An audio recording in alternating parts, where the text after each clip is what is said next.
Hello, this is Coffee Break with Ninita, a daily guide of coping skills that gets us through by making us strong.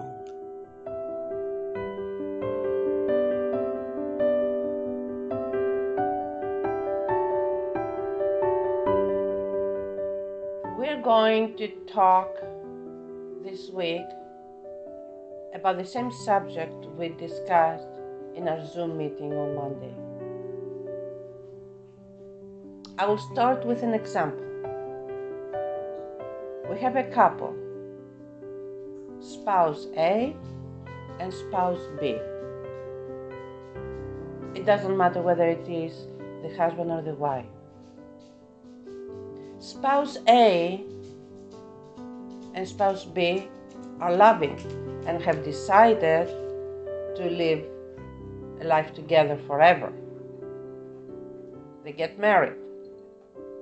Spouse A had to leave behind everything that was familiar, friends and family, and move close to spouse B and support the dreams and the ambitions of spouse B.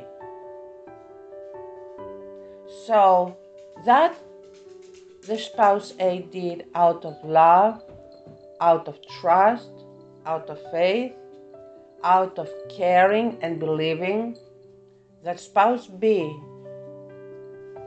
will be always there for spouse A. Spouse B is very appreciative of the sacrifices spouse A has done. And even if spouse B does not show it all the time, still feels it. Spouse B, time comes, life happens, and gets a painful disappointment, which pushes that spouse into preoccupation, being sad, and sort of distancing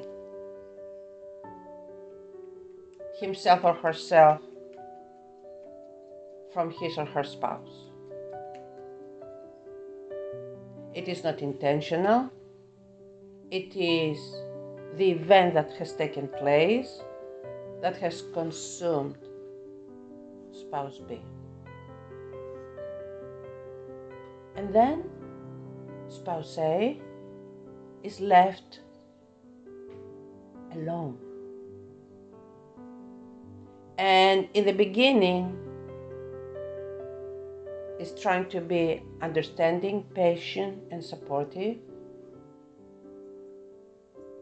but hurt starts developing inside.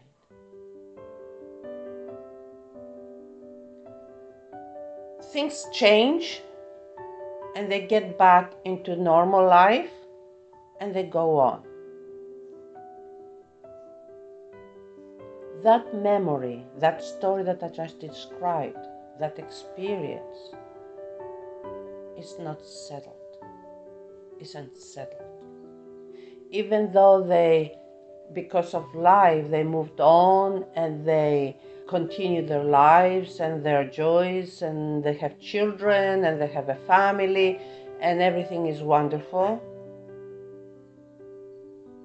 there is still that kind of void in spouse A that results no longer from the behavior of spouse B at the present time, but from the experience that took place back then. Very often, we think that was then, things have happened, times have changed. Why should we empower it? Why should we bring it up? Why should we talk about it? You guessed it right. Those traumatic moments that a couple goes through must be revisited in a loving, supportive way. And not to be defensive.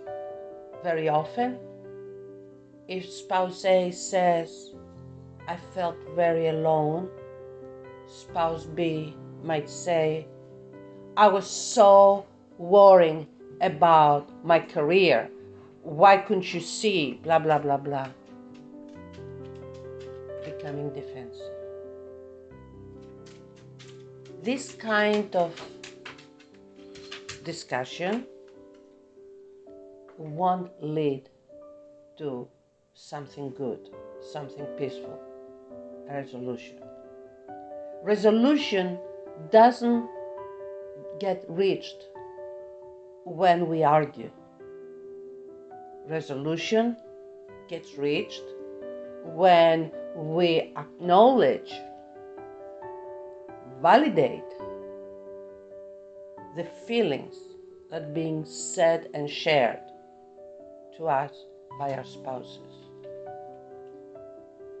How can I say when the other person tells me that was hurtful, that, well, you shouldn't be feeling hurt because? How can I say that?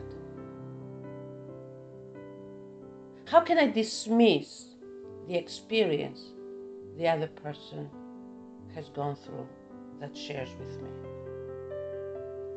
If I dismiss it,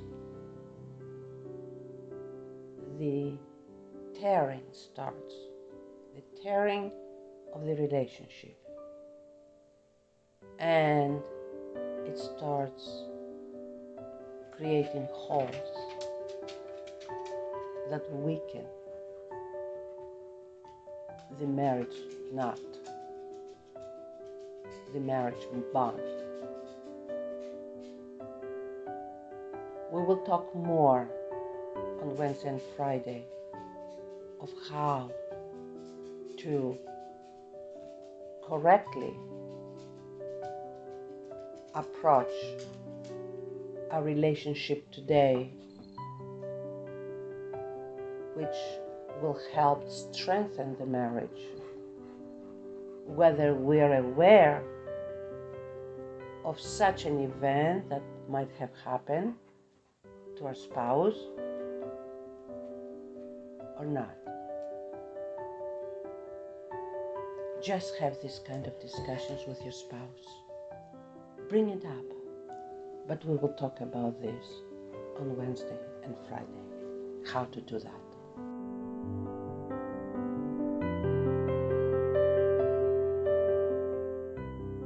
We thank you for listening to Coffee Break with Ninita.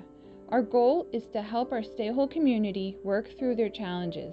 Please join this cause by supporting us on Patreon. You can do that for the price of just 1 cup of coffee per month. Just click on the Patreon link in the podcast description below, or simply visit us at www.patreon.com/StayWHOLE. We appreciate you and hope we can help you stay whole.